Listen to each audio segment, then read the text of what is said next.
Right, now a much lighter story. We want to know, have you ever fancied being a detective? How about a walrus detective? If you're envisioning a walrus wearing a deerstalker hat and a lot of tweed, you'd be wrong, although that does sound quite fun. Well, the World Wildlife Fund and the British Antarctic Survey are asking the public to take part in their Walrus From Space project, which involves using satellite images to track the animals. It's a big old lad, this one behind us, isn't it? In a bid to help with conservation efforts, armchair wildlife watchers will be asked to look at pictures and count walruses to build up population data. Dr. Peter Fretwell from the British Antarctic Survey joined us earlier to explain all. And how can you see a walrus from space? Because the satellites we've got now are so accurate that the resolution of each pixel on the ground is about the size of an A4 sheet of paper. So we can, even though the satellites are 700 kilometers above us, we can see them quite clearly by satellite. And if we or some of our viewers wanted to become a walrus detective, how do we go about doing this, Peter? Is it quite easy to do? Absolutely. So we have a citizen science app hosted by the WWF called Walrus From Space. We can show you, there'll be training involved, and it'll show you how to count walruses in the satellite images.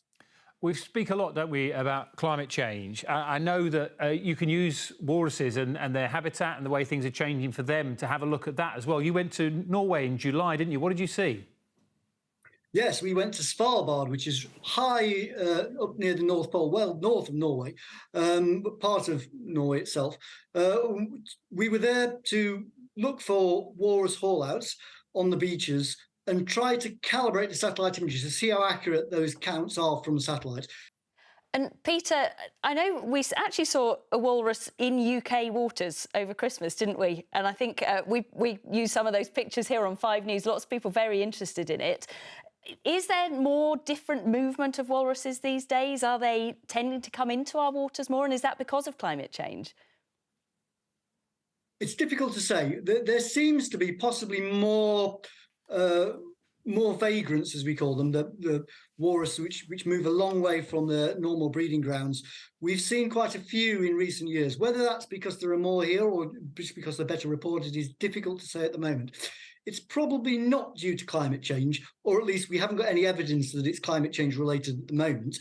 However, our knowledge of the populations and how the populations are changing in the Arctic is so poor that we can't say that for definite. And that's one of the reasons why we need to study these populations in the high Arctic, and why we're using satellite images, which are perfect because they can go into these really remote places around the coast of the Arctic, and we can see these walruses clearly when we can't get people there. Okay, well, thanks for telling us all about it, Peter. Hopefully some of our viewers are going to sign up, and best of luck with the project.